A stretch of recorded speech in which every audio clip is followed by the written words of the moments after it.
A mis ancas caen los cueros de culebra. 4 veces por año los arrastro, me tropiezo y me caigo. Y cada vez que miro una culebra le pregunto, ¿qué traes conmigo? Hace 4 años, una culebra roja se cruzó en mi camino mientras paseaba por el bosque.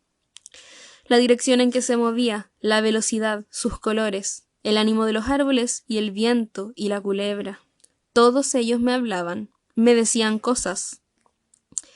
Yo busco presagios por todas partes entreveo patrones repetidos y ciclos de mi vida. Las piedras le hablan a Luisa Teich, una santera. Los árboles susurran sus secretos a Christos, una india americana. Recuerdo escuchar las voces del viento cuando era niña y comprender sus mensajes. Los espíritus que cabalgan a lomos del viento sur. Me acuerdo de su exhalación. Se colgaba por las rendijas de la puerta durante aquellas tardes calientes de Texas. Una ráfaga de viento que levantaba el linóleo bajo mis pies, golpeando la casa. Todo temblaba. Se supone que no debemos recordar tales hechos sobrenaturales. Se supone que debemos ignorar, olvidar, matar esas imágenes fugaces de la presencia del alma y de la presencia del espíritu. Se nos ha enseñado que el espíritu se halla fuera de nuestro cuerpo o por encima de nuestras cabezas, en algún lugar de lo alto del cielo con Dios.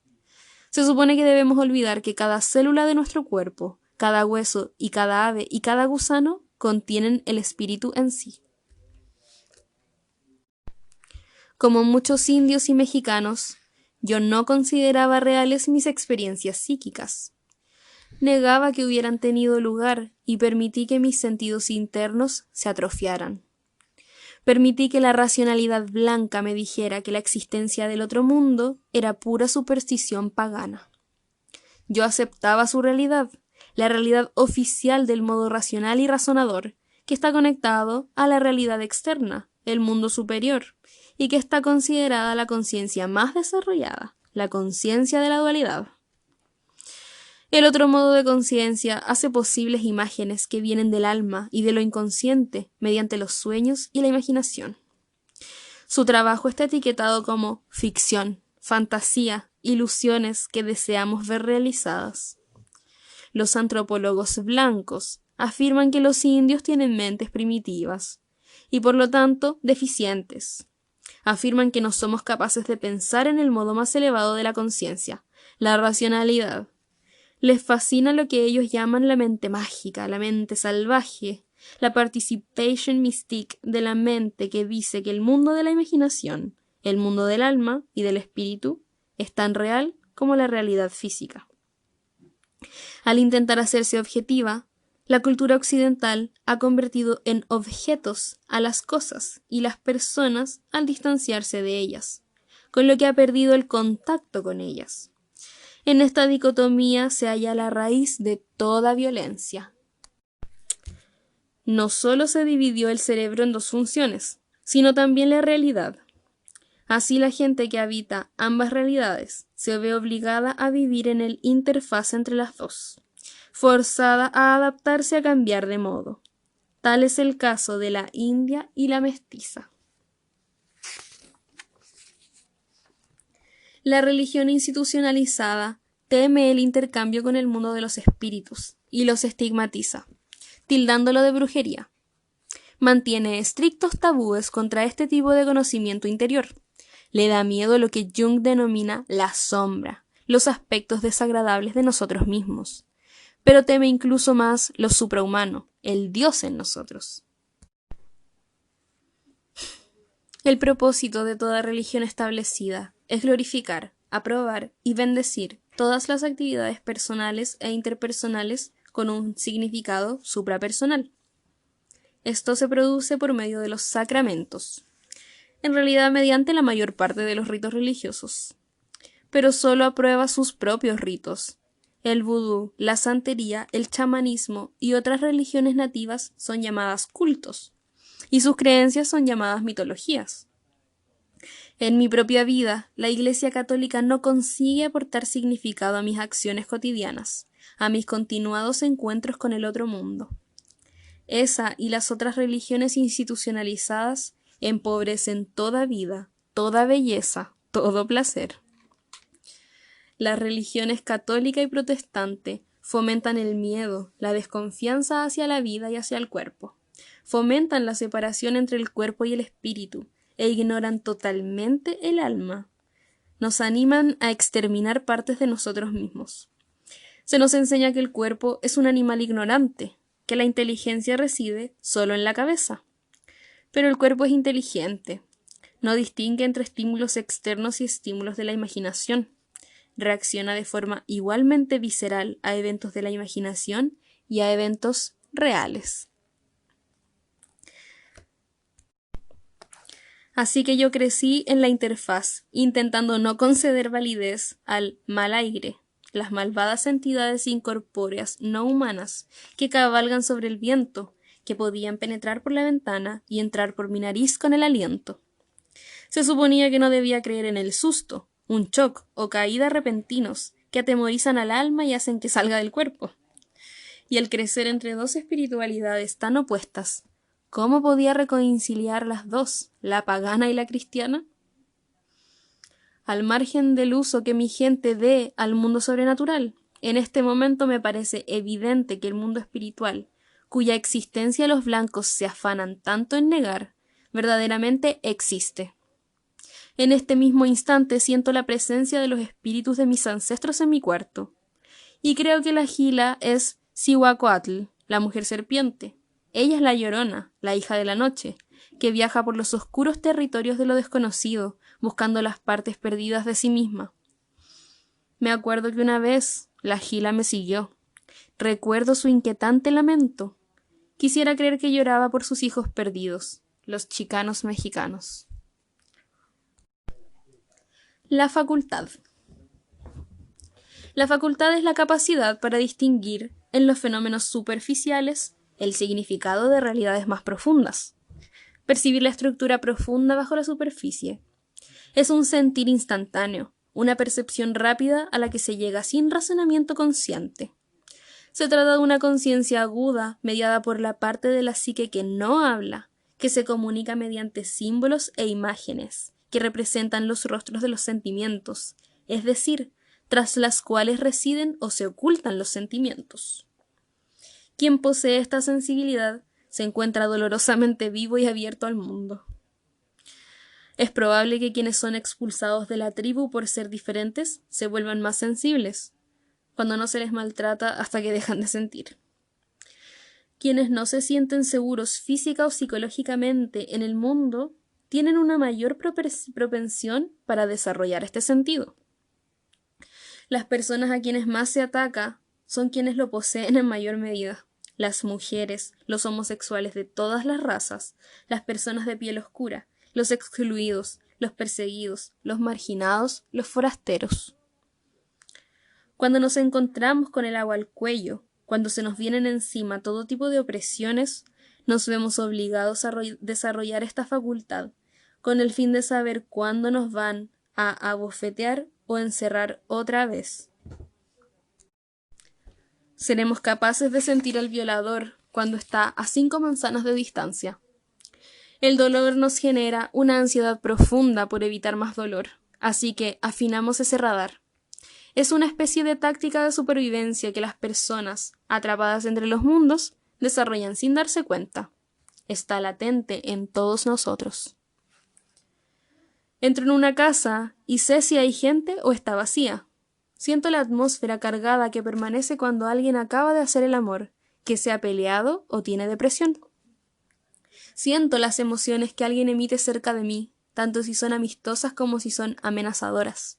El odio y el miedo. Cuanto más intensa la emoción, más fuerte es mi percepción de ella. Noto un cosquilleo en mi piel cuando alguien me mira fijamente o piensa en mí. Sé lo que sienten los demás por el modo en que huelen y dónde están por la presión del aire sobre la piel.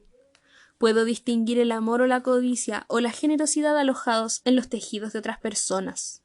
A menudo siento la dirección de personas y objetos y mi distancia con respecto a ellos. En la oscuridad o con los ojos cerrados sin mirar. Debe ser el vestigio de un sentido de cercanía, un sexto sentido que ha permanecido inactivo desde épocas muy lejanas. El miedo desarrolla el aspecto del sentido de cercanía de la facultad. Pero existe una percepción más profunda, que es otro aspecto de esta facultad. Es todo lo que rompe el modo de percepción cotidiano de una persona, lo que causa una brecha en nuestras defensas y resistencia. Todo lo que nos saca del terreno familiar provoca que se abran las profundidades, genera un cambio en la percepción. Este deslizamiento en la percepción profundiza el modo en que percibimos objetos y personas concretas. Los sentidos se vuelven tan agudos y penetrantes que podemos ver a través de las cosas, contemplar eventos en profundidad, una penetración que alcanza hasta el inframundo, el reino del alma. A medida que nos sumergimos en vertical, la brecha, con la nueva visión que la acompaña, nos hace prestar atención al alma y así nos vemos transportados hacia la conciencia, una vivencia del alma, el ser. En este modo de iniciación perdemos algo.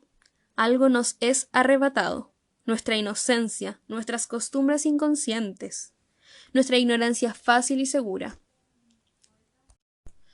Existe un prejuicio contra la oscuridad y un miedo del oscuro inframundo tónico, un miedo a las consecuencias físicas tales como la depresión, enfermedad, muerte, así como a las violaciones que esa brecha puede traer aparejadas.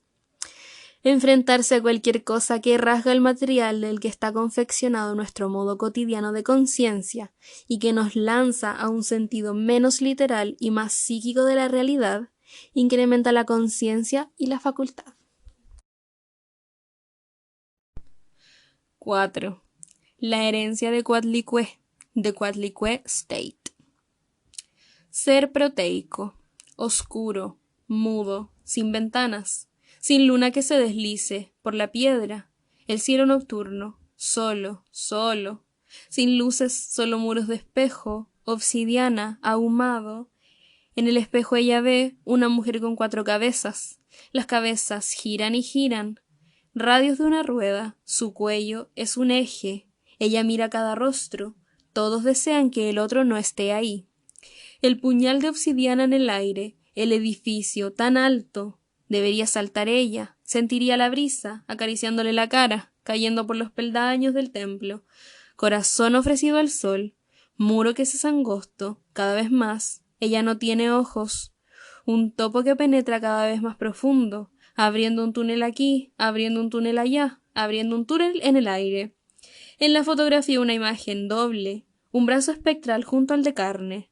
Dentro de su cabeza las grietas rebotan, se parten, se entrecruzan. Oye las serpientes de cascabel revolviéndose en un frasco, alimentándose con su carne. Escucha la costura entre el ocaso y la oscuridad. Ellos hablan, ella oye. Sus golpes congelados, el alma encerrada, en negra, obsidiana, humeante, se inclina a atrapar una pluma de sí misma, mientras cae perdida en el silencio, el aire vacío, volviéndose a medianoche, convirtiéndose en un jabalí. ¿Cómo recuperar todas las plumas? Ponerlas en el frasco. El cascabeleo se cierra el círculo y vuelve, oscuro, sin ventanas, sin luna que se deslice por el cielo nocturno, noche. Enfrentamientos con el alma. Cuando murió mi padre, mi madre puso mantas sobre los espejos. Con su mente consciente, no tenía ni idea de por qué. Tal vez una parte de ella sabía que un espejo es una puerta a través de la cual el alma puede pasar al otro lado, y no quería que nosotros siguiéramos a nuestro padre, por accidente, hasta el lugar donde habitan las almas de los muertos. El espejo es un símbolo ambivalente. No solo reproduce imágenes, los gemelos que representan la tesis y la antítesis, también las contiene y las absorbe. En épocas antiguas, los indios mexicanos hacían espejos de un vidrio volcánico, conocido como obsidiana. Los videntes se quedaban mirando a un espejo hasta que entraban en trance. Al interior de la superficie negra brillante, veían nubes de humo que se abrían para revelar una visión sobre el futuro de la tribu y la voluntad de los dioses. El espejo posee otra cualidad y es el acto de ver. Ver y ser visto, sujeto y objeto, yo y ella. El ojo acorrala el objeto de su mirada, lo escudriña, lo juzga. Una mirada puede congelarnos en nuestro sitio, puede poseernos, puede erigir una barrera contra el mundo. Pero en una mirada también se halla la conciencia, el conocimiento. Estos aspectos aparentemente contradictorios, el acto de ser visto, el quedarse inmovilizado por una mirada, y el ver al otro lado de una experiencia, están simbolizados en los aspectos subterráneos de Coatlicue, Cihuacoatl y Tlazoteotl, que se agrupan en lo que yo denomino el estado de Coatlicue. El secreto terrible y la rajadura. La vergüenza es una herida que se siente desde dentro, que nos separa de nosotros mismos y a unos de otros. Gershon Kaufmann. Yo tenía 2 o 3 años la primera vez que Coatlicue visitó mi psique, la primera vez que me devoró y que caí en el inframundo. Por la mirada preocupada de mis padres, me di cuenta enseguida de que a mí me pasaba algo terriblemente malo. Mientras me hacía mayor, solía mirarme al espejo, temerosa de mi terrible secreto, el pecado secreto que intentaba ocultar. La seña, la marca de la bestia. Me daba miedo que fuera evidente a los ojos de todo el mundo. El secreto que procuraba esconder era que yo no era normal, que yo no era como las demás personas. Me sentía ajena, sabía que era ajena. Era la mutante a la que se expulsa del rebaño a pedradas, un ser deformado con el mal en su interior. Ella tiene ese miedo, que no tiene nombres, que tiene muchos nombres, que no sabe sus nombres. Ella tiene ese miedo, que ella es una imagen, que va y viene, se aclara y se oscurece. El miedo de que ella es el sueño, dentro del cráneo de otra persona. Ella tiene este miedo, de que si se quita la ropa, echa a un lado su cerebro, se despega de la piel, que si seca los conductos sanguíneos, separa la carne del hueso, extrae la médula. Ella tiene este miedo, de que cuando por fin llegue a sí misma, se vuelva para abrazarse, una cabeza de león o de bruja o de serpiente se girará, se la tragará y sonreirá. Ella tiene este miedo de que si excava en sí misma, no encontrará a nadie, de que cuando por fin llegue, no encontrará sus muescas en los árboles. Los pájaros se habrán comido todas las migas. Ella tiene este miedo de que no encontrará el camino de regreso. Le daba vergüenza ser anormal. Sangrar la distanciaba de los demás. Su cuerpo la había traicionado. No podía confiar en sus instintos, en sus caballos, porque representaban el núcleo de su ser, su oscuro lado indio. La consentida, la rancherita que se avergonzaba de su cuerpo, intentaba no mostrar dolor, pero los niños podían leer en su rostro. Su suave barriga expuesta a los penetrantes ojos de todos. Lo ve, lo ven. Sus ojos la penetran, la parten de la cabeza a la panza, rajada. Está a su merced, no puede hacer nada para defenderse. Y le da vergüenza que la vean tan expuesta, tan vulnerable. Tiene que aprender a hacer que aparten la mirada. Tiene que aquietar sus ojos para no ver los sentimientos de los demás. Sentimientos que la atrapan en su mirada, que la atan a ellos. Oh, silencio, silencio, en torno de mi cama, tu boca bien amada dulcemente me llama. Alfonsina Storni, silencio. Internada en mi cuarto, con mi intocada piel, en el oscuro velo con la noche, embarazada en pesadillas, escarbando el hueso de la ternura, me envejezco. Ya verás, tan bajo que me he caído. Días enteros me la paso atrancada con candado. Esa Gloria, ¿qué estará haciendo en su cuarto, con la santa y la perversa? Mosquita muerta, ¿por qué estás tan quietecita? porque la vida me arremolina pa' acá y pa' allá, como hoja seca, me araña y me golpea, me deshuesa. Mi culpa porque me desdeño, ay mamá, tan bajo que me he caído. Esa gloria, la que niega, la que teme correr desenfrenada, la que tiene miedo renegar al papel de víctima, esa, la que voltea su cara a la pared descascarada, mira, tan bajo que se ha caído.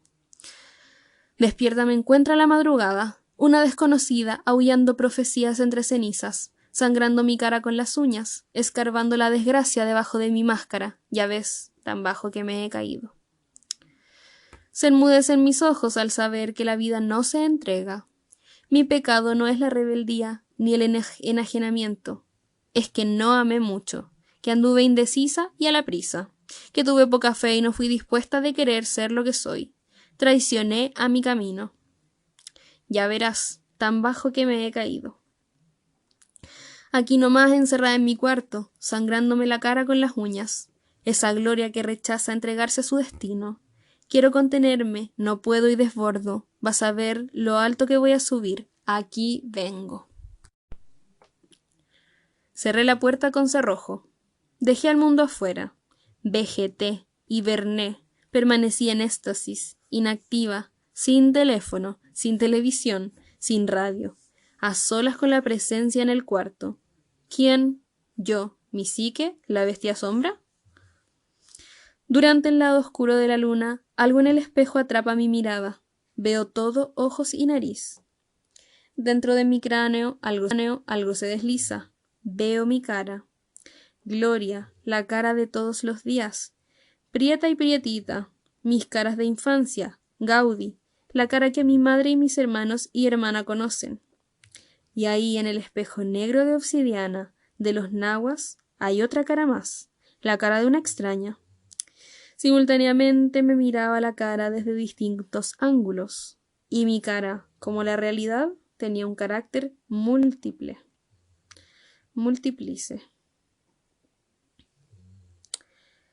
La boca abierta separaba el corazón de la mente.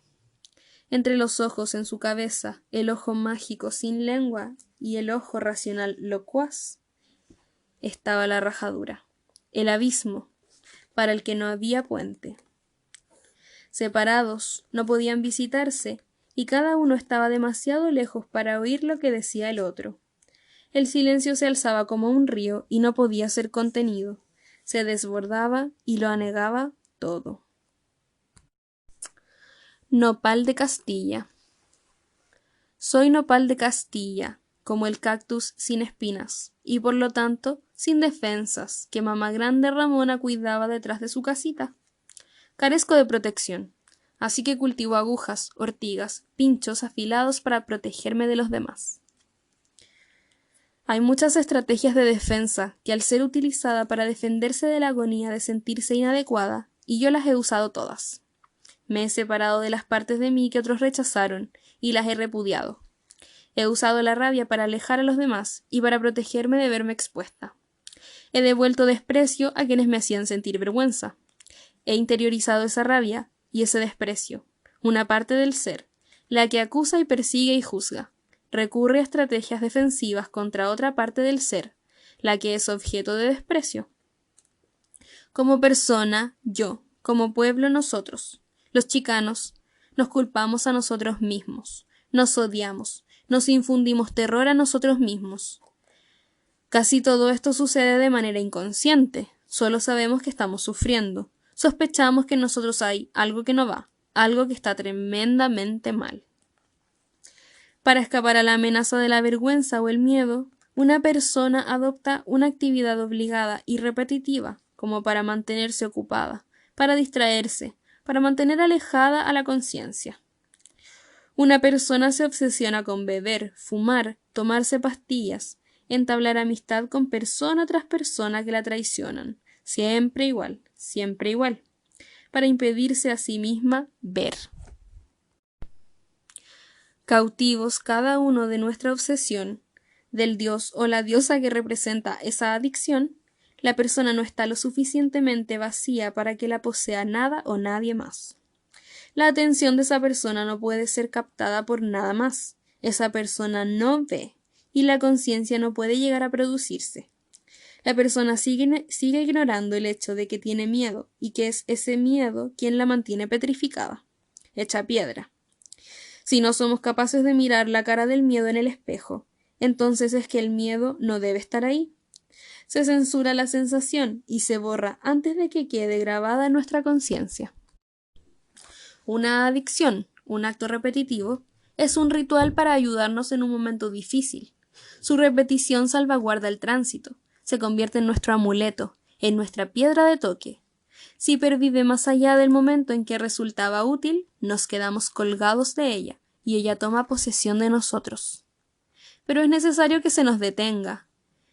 Esa necesidad procede de alguna experiencia o problema del pasado.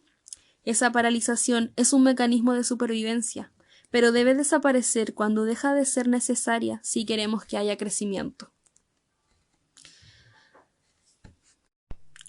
Necesitamos que Coatlicue nos ralentice para que la psique pueda asimilar experiencias previas y procesar los cambios.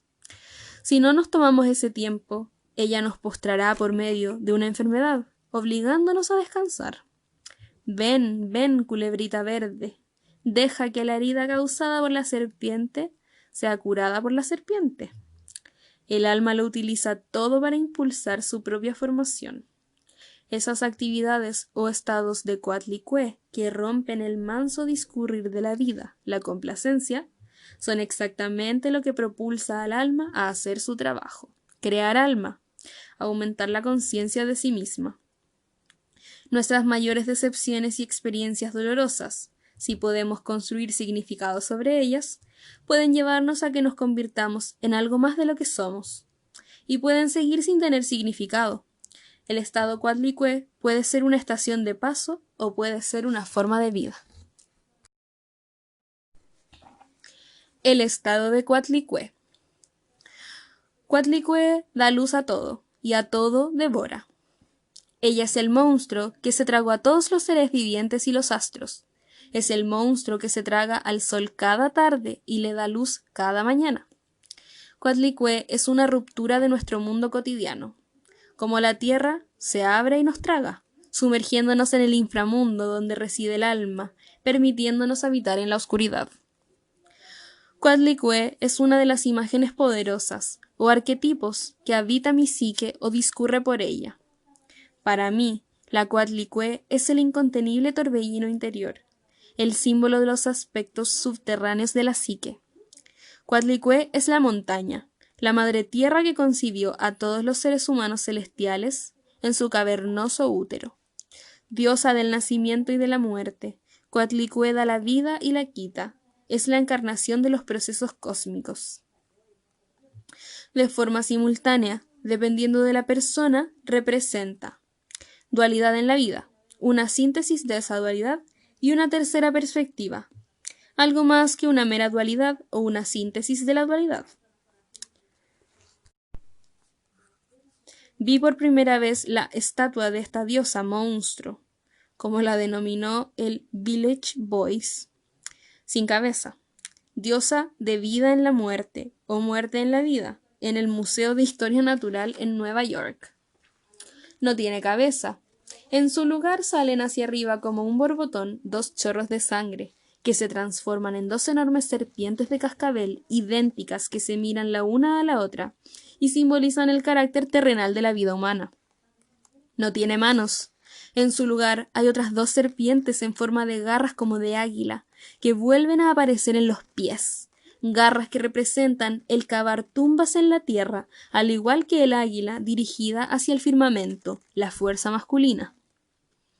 De su cuello cuelga un collar en el que se alternan manos abiertas y corazones humanos. Las manos simbolizan el acto de dar vida, los corazones el dolor de la madre tierra al dar a luz a todos sus hijos, al igual que el dolor sufrido por los humanos a lo largo de la vida en su dura lucha por la existencia. Los corazones representan también el arrebatar vidas por medio de sacrificios a los dioses a cambio de que preserven el mundo. En el centro del collar cuelga una calavera con ojos vivos en las cuencas. Otra calavera idéntica aparece sujeta a su cinturón. Estas representan la vida y la muerte, juntas como parte del mismo proceso. Coatlicue muestra lo contradictorio. En su imagen se integran todos los símbolos importantes en la religión y la filosofía de los aztecas. Como la medusa, la gorgona es un símbolo de la fusión de los opuestos, el águila y la serpiente, el cielo y el inframundo, la vida y la muerte, el movimiento y la inmovilidad, la belleza y el horror. Cuando el dolor, el sufrimiento y la llegada de la muerte se hacen intolerables, está Tlazolteotl rondando por las encrucijadas de la vida para atraer a las personas y apartarlas del lugar al que se dirigían, y así nos mantiene embrujadas, alejadas de nuestro sino con el alma en suspenso. No vivimos a la altura de nuestras potencialidades, y por lo tanto nuestra alma no puede evolucionar, o lo que es peor, Coatlicue, la tierra, se abre y nos sumerge en sus fauces y nos devora. Al mantener la mente consciente ocupada o inmóvil, el trabajo de germinación tiene lugar en el terreno profundo y oscuro del inconsciente. Paralizada en la éstasis, ella percibe un pequeño movimiento, 1000 cabellos de serpiente que se revuelven. Coatlicue es la actividad, no la inmovilidad, en su forma más dinámica, pero se trata de un movimiento subterráneo que requiere toda su energía. No tolera ninguna interferencia de la mente consciente. El estado de Coatlicue es un preludio para el cruce. Voy cagándome de miedo, buscando lugares acuevados. No quiero saber, no quiero ser vista. Mi resistencia, el negarme a reconocer cierta verdad sobre mí misma, trae consigo esa parálisis, esa depresión, trae el estado Coatlicue. Al principio me siento expuesta y abierta a la profundidad de mi insatisfacción. Luego siento cómo me cierro, me voy escondiendo, manteniendo mis partes unidas en vez de permitirme desmoronarme. Sudando, con dolor de cabeza, sin querer comunicarme, temerosa de los ruidos repentinos, estoy asustada. En la cultura mexicana se llama susto, cuando el alma se sale del cuerpo por miedo. A la persona que lo sufre se le permite descansar y recuperarse, retirarse al inframundo, sin atraer la condena de los demás. Desciendo hasta el Mictlán, el inframundo. En el lugar de los muertos, me regodeo, hundiéndome más y más. Cuando llego al fondo, me obliga a impulsarme hacia arriba, a caminar hacia el espejo, a enfrentarme al rostro en el espejo. Pero yo me pongo terca y me resisto. No quiero ver lo que hay detrás de los ojos de Coatlicue, en sus cuencas vacías. No puedo enfrentarme a ella cara a cara. Tengo que beberme su cara a pequeños sorbos por el rabillo de los ojos. Tengo que despegar el hielo trocito a trocito. Tras la máscara de hielo veo mis propios ojos. No desean mirarme. Miro que estoy encabronada. Miro la resistencia. Me resisto a saber, a dejarme ir a ese océano profundo donde una vez me sumergí en la muerte. Me da miedo ahogarme. La resistencia al sexo, al contacto íntimo, a abrirme al otro extraño, donde me encuentro fuera de control, no de vigilancia. El resultado al otro extremo es desconocido. Fallan las riendas y los caballos se lanzan ciegamente por el sendero medio derrumbado que bordea el precipicio hasta caer los 300 metros hasta el fondo. Cada incremento de conciencia, cada paso adelante es una travesía, un cruce. Vuelvo a ser una extraña en territorio nuevo, una y otra vez. Pero si huyo de la conciencia consciente, si me escapo de saber, no me moveré. El conocimiento me hace más consciente, me hace más lúcida. Saber es doloroso, porque después de que se produzca, no puedo quedarme en el mismo sitio como si tal cosa. Ya no soy la misma persona que era antes. No basta que ella sea hembra, miembro de segunda clase de un pueblo conquistado, a quien se ha enseñado a creer que es inferior porque tiene sangre indígena, cree en lo sobrenatural y habla una lengua diferente. Ahora se da de golpes en la cabeza por su inactividad, un estadio que es tan importante como respirar. Pero eso significa ser mexicano, Lleva toda la vida oyendo que los mexicanos son haraganes. Ha tenido que trabajar el doble que los demás para alcanzar los niveles de exigencia de la cultura dominante, que en parte se han convertido en propios. ¿Por qué tiene que ponerse a intentar encontrarle el sentido a todo esto? Cada vez que le encuentra el sentido tiene que hacer un cruce, abrir a puntapiés un agujero en los viejos confines del ser y deslizarse por encima o por debajo, arrastrando consigo la antigua piel, tropezándose con ella. Eso dificulta sus movimientos en el nuevo territorio, arrastrando consigo el espectro del pasado. Es un parto seco, un parto de nalgas, un nacimiento entre gritos, que lucha contra ella a cada paso. Solo cuando llega al otro lado y se rompe la concha y se levanta la tapa de sus ojos, ve las cosas desde una perspectiva diferente. Es solo entonces cuando ella establece las conexiones, cuando formula sus intuiciones. Es solo entonces cuando su conciencia se expande tantito. Aparece otro cascabel en la cola de la serpiente y ese peso añadido altera ligeramente los sonidos que ella crea.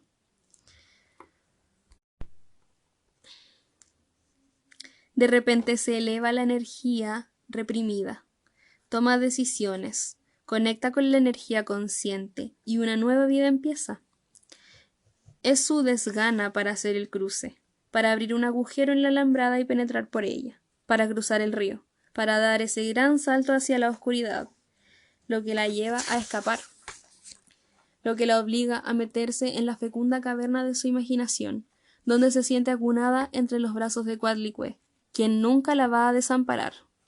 Si no cambia sus modos, seguirá siendo una piedra para siempre. No hay más que cambiar. La que observa. Oscuridad, mi noche. Hay oscuridades y oscuridades. Aunque la oscuridad estaba presente antes de que se creara el mundo y todas las cosas, se iguala con la materia, con lo maternal, lo germinal, lo potencial. La dualidad luz-oscuridad no surgió como fórmula simbólica para la moralidad hasta que las tinieblas primigenias habían sido partidas en luz y oscuridad. Ahora la oscuridad, mi noche, se identifica con las fuerzas negativas, vulgares, malvadas. El orden masculino lanza su sombra dual, y todas ellas se identifican con las personas de piel oscura. Al atender a esta primera oscuridad, me veo llevada de vuelta al misterio del origen, la que observa, la que susurra entre un culebreo de serpientes. Algo intenta decirme, esa voz en el filo de las cosas, pero sé lo que quiero y doy pasos hacia adelante, con la arrogancia contorneándome el rostro. Tiemblo ante lo animal, lo ajeno, lo infra o sobrenatural, el yo que tiene algo en común con el viento y los árboles y las rocas, que posee una implacable determinación demoníaca más allá de lo humano. Eso que permanece. En esta tarde gris me siento entre dos aguas, el calor de mi casa y el frío de afuera. Los dos arbitran por el cuadro de viento de la ventana. Siento la premonición del frío en la forma en que el viento mueve las hojas de los árboles, en el cuadrado gris pizarra de cielo que enmarca mi ventana. Llega el invierno. Estoy sentada entre la calidez y el frío sin saber cuál es mi territorio, domesticada como estoy por el calor humano y el tic-tic de mi teclado. Habiendo vivido toda mi vida en una sombra de ignorancia, bajo la visión del hambre arrastrando mis piececitos, gimiendo perdida. El dolor es la forma de vida. Ahora siento la calidez de un aliento en la cara. Veo la sombra de un ave gigante, con sus alas enormes que se pliegan sobre mí. Ella. He pasado la primera mitad de mi vida aprendiendo a gobernarme, a construir una voluntad, y ahora en la mediana edad me doy cuenta de que la autonomía es un peñasco contra el que no hago más que chocar. Parece que no puedo alejarme de mi camino. Siempre he sabido que existe un poder mayor que el yo consciente. Ese poder es mi ser interior, la entidad que es la suma de todas mis reencarnaciones, la diosa mujer en mí que llamo Antigua, mi diosa, lo divino interior, Coatlicue, Cihuacoatl, Tlazolteotl, Tonantzin, Coatlalopeu, Guadalupe, todas son una. Cuándo inclinarnos ante ella y cuándo permitir que la limitadamente consciente tome las riendas, ese es el problema. Dejar que la herida causada por la serpiente la cure la serpiente. Durante unos pocos minutos, Antigua, mi diosa, voy a cederte el control, voy a sacarlo. Hundo mis manos en el plexo solar, doy un tirón, ¡pop! Sale el asa con una esfera de medidor, chorreando sangre, ojos imperturbables, observadores. Ojos de águila, me dice mi madre. Mirando, siempre mirando, solo que no tengo ojos suficientes. Mi vista es limitada. Aquí, Antigua, toma esta asa en forma de palanca con agujas que miden la temperatura, la presión, el aire, el peligro. Sosténlo durante un rato. Promete devolverlo, por favor, Antigua. Ahora yo tomo las riendas, me dice ella. Si te encuentras en peligro, saltará la alarma. Me imagino su chillido estridente cuando aparezca el peligro a la vuelta de la esquina, las paredes aislantes que descenderán sobre mí. De repente me da la sensación de que tengo otro juego de dientes en la boca. Un temblor recorre mi cuerpo desde las nalgas hasta el cielo de la boca. Siento en el paladar una sensación de hormigueo que me hace cosquillas. Luego parece que algo cae sobre mí, por encima, una cortina de lluvia o de luz. El shock me quita el aliento. El músculo del esfínter se retuerce, más, y el corazón en mi coño comienza a latir. Me rodea la luz, tan intensa que podría ser blanca o negra, o en esa juntura en que los extremos se convierten en sus opuestos. Pasa atravesando mi cuerpo y sale al otro lado. Me hundo sobre mi cuerpo y sale al otro lado. Me hundo sobre mí misma. Un delicioso derrumbarme sobre mí misma, implosionado, con las paredes como fósforos que se doblan suavemente hacia adentro a cámara lenta. Veo oposición e insurrección. Veo la grieta que se abre en la roca. Veo que aumenta el rico frenesí. Veo el calor del enojo, o de la rebelión, o de la esperanza abrir esa roca, liberando a la Coatlicue.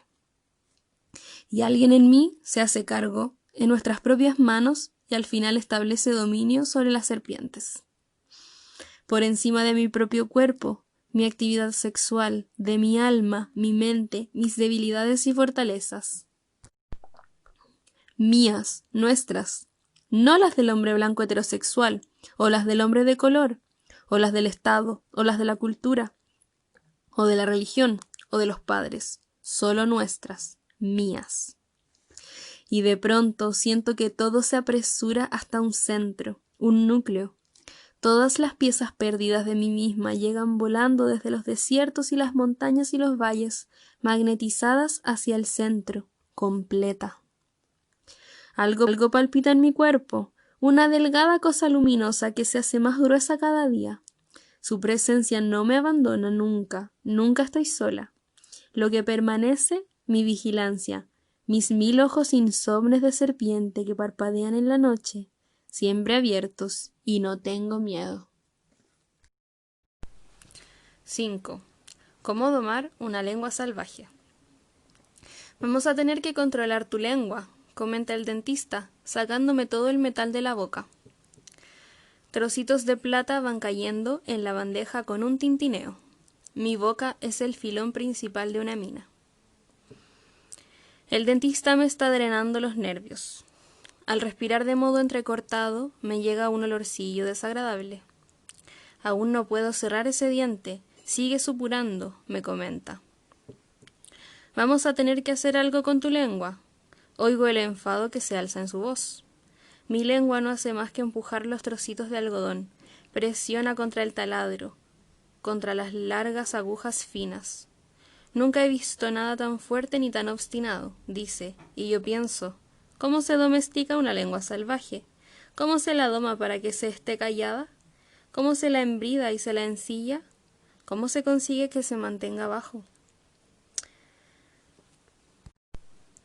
¿Quién dice que robar a un pueblo su lengua es menos violento que la guerra? Ray Wynne Smith.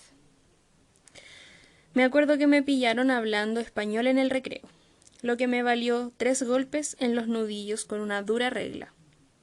Me acuerdo de que me enviaron al rincón por contestar a la maestra Angla cuando todo lo que intentaba hacer era enseñarle a pronunciar mi nombre.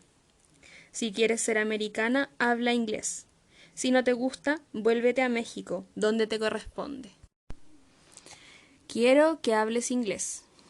Para hallar buen trabajo, tienes que saber hablar el inglés bien. ¿Qué vale toda tu educación si todavía hablas inglés con un accent? Me decía mi madre, avergonzada porque yo hablaba English como una mexican. En la Universidad Pan American, a mí y a todos los estudiantes chicanos, se nos exigía que tomáramos 2 clases de inglés hablado.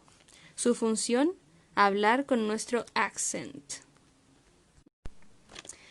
Atacar la forma de expresión de una persona con una intención de censura constituye una violación de la primera enmienda.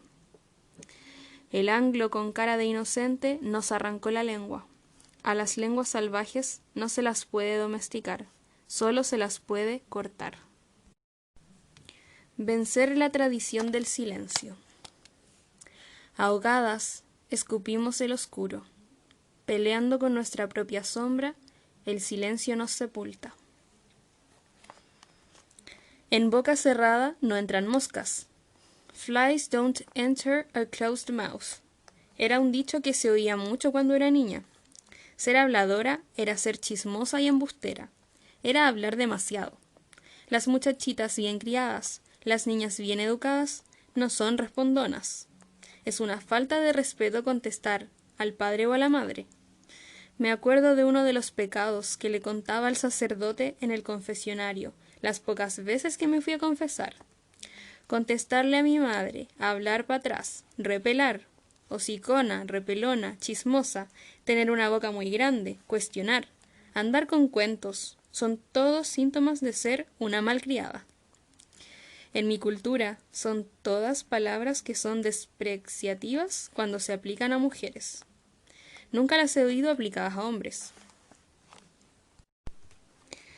La primera vez que escuché a 2 mujeres, una puertorriqueña y una cubana, decir la palabra nosotras, me quedé choqueada. No sabía que existiera esa palabra. Las chicanas usan nosotros tanto si somos hombres como si somos mujeres. Se nos roba nuestro ser femenino por el masculino plural. El lenguaje es un discurso masculino. Y nuestras lenguas se han quedado secas. Lo salvaje se ha secado en nuestras lenguas y se nos ha olvidado hablar. Irena Klepfis. Incluso nuestra propia gente, otros hablantes de español, nos quieren poner candados en la boca. Nos quieren reprimir con su bolsa de reglas de academia. Oye cómo ladra, el lenguaje de la frontera. Quien tiene boca se equivoca. Refrán mexicano. Pocha, traidora cultural. Al hablar inglés, estás hablando la lengua del opresor. Estás echando a perder el español. Me han acusado diversos latinos y latinas. Los puristas y la mayor parte de los latinos consideran deficiente el español chicano, una mutilación del español. Pero el español chicano es un idioma fronterizo que se desarrolló de manera natural.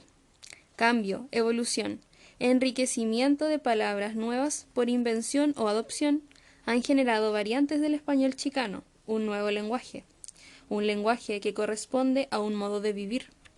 El español chicano no es incorrecto, es una lengua viva. Para gentes que ni son españolas ni viven en un país en el que el español sea la primera lengua, para personas que viven en un país en que el inglés es la lengua dominante, pero que no son anglas, para personas que no se pueden identificar con el español estándar, castellano formal, ni con el inglés estándar, ¿qué les queda más que crear su propia lengua? Una lengua a la que puedan conectar su identidad, una lengua capaz de comunicar las realidades y los valores auténticos para ellos. Una lengua con palabras que no son ni español ni inglés, ni Spanish ni English, sino las dos cosas a la vez. Hablamos una especie de patois, un dialecto, una lengua bifurcada, una variante de dos idiomas. El español chicano surgió de la necesidad de los chicanos de identificarse a sí mismos como un grupo distinto y separado. Necesitábamos una lengua con la que pudiéramos comunicarnos con nosotros mismos, un idioma secreto. Para algunos de nosotros, la lengua es una patria más cercana que el suroeste, pues muchas personas chicanas viven actualmente en el medio oeste y en el este. Y como somos un grupo complejo y heterogéneo, hablamos muchas lenguas. Algunas de las lenguas que hablamos son: 1. Inglés estándar. 2. Inglés de clase obrera y argot. 3. Español estándar. 4. Español mexicano estándar. 5. Dialecto español del norte de México. 6. Español chicano. Texas, Nuevo México, Arizona y California tienen variantes regionales. 7. Tex-Mex. 8. Pachuco, llamado caló. Mis lenguas comunes son los dos idiomas que hablo con mi hermana y hermanos, con mis amigos y amigas. Son las últimas 5 de la lista, de las que las 6 y las 7 son las más cercanas a mi corazón. De la escuela, los medios y mis situaciones laborales, he aprendido inglés estándar y de clase obrera. De mamá grande, locha y de leer literatura española y mexicana, he aprendido español estándar y español mexicano estándar.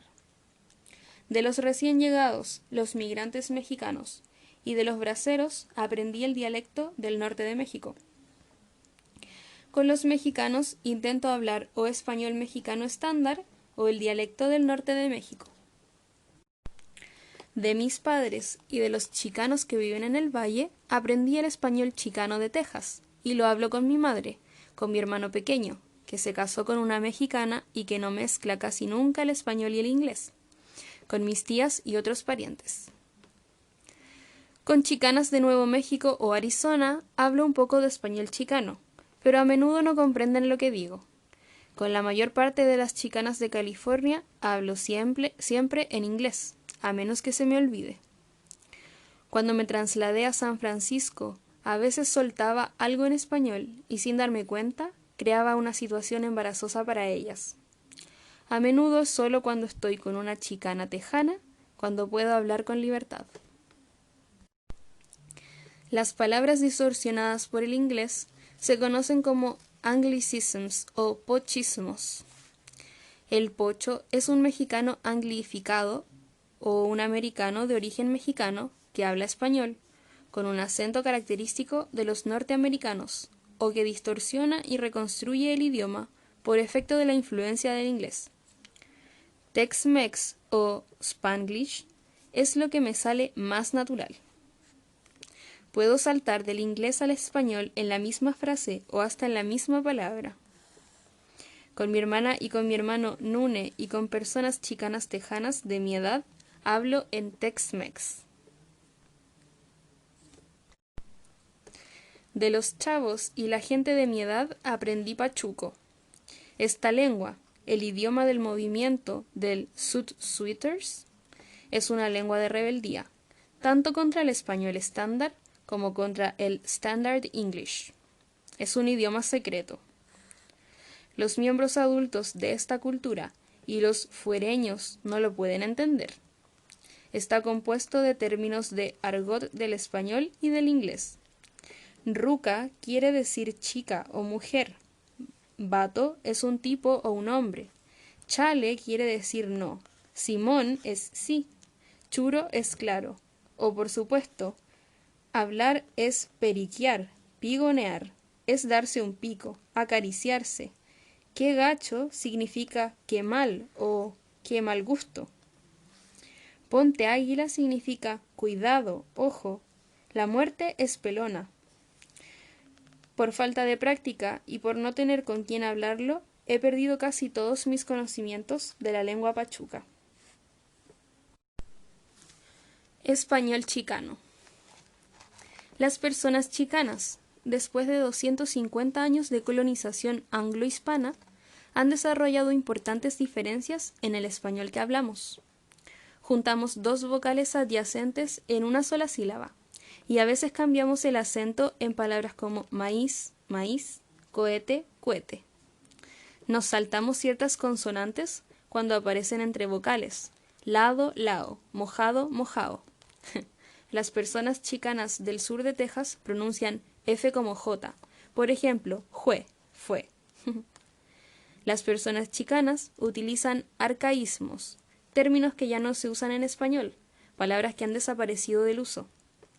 Por ejemplo, decimos semos, truje, aiga, ancina y naiden.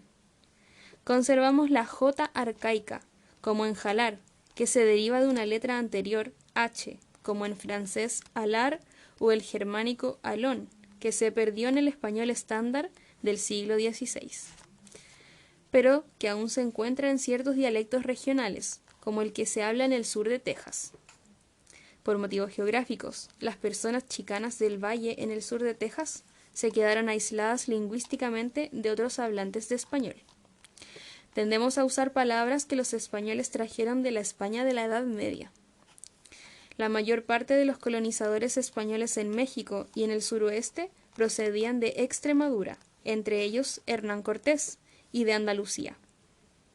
Los andaluces pronuncian la doble L como Y, y sus des suelen verse absorbidos por las vocales adyacentes.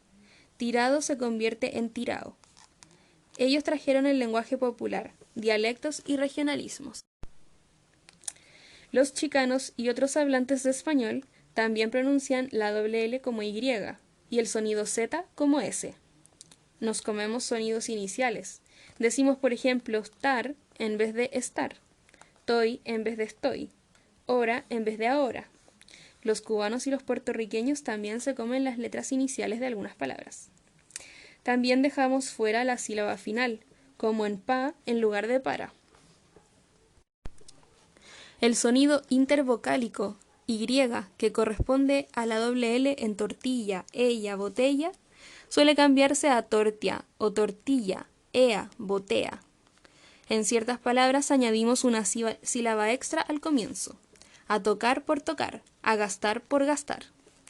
A veces decimos lavaste las vasijas, otras veces lavates, cambiando la terminación aste por ates. Usamos anglicismos por ates. Usamos anglicismos, palabras que hemos tomado del inglés. Bola de ball, pelota, balón.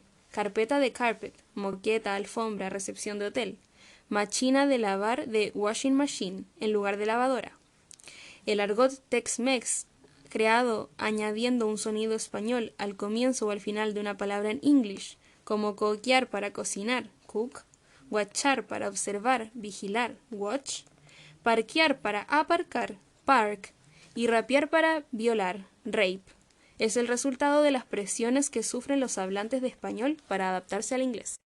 No usamos la persona vosotros, as, ni las formas verbales que le corresponden. No decimos claro para decir sí, imagínate o me emociona, a menos que hayamos aprendido español de las latinas, de algún libro o en el aula. Otros grupos de hablantes de español están viviendo el mismo proceso o procesos similares en su español.